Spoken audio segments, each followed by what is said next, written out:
field footage. Brand new blower, brand new coil. As you can see, we just built this new plywood stand here. It's gonna get painted. All nice insulation inside.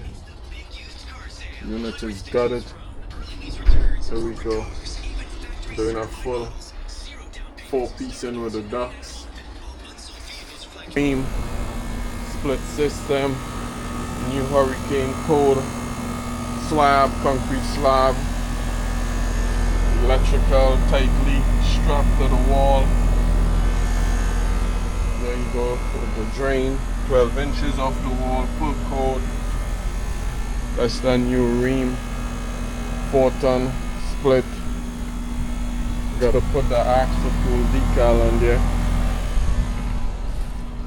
Guys is loading up, getting ready for us to head out. The rain hold up on us today, which is pretty good.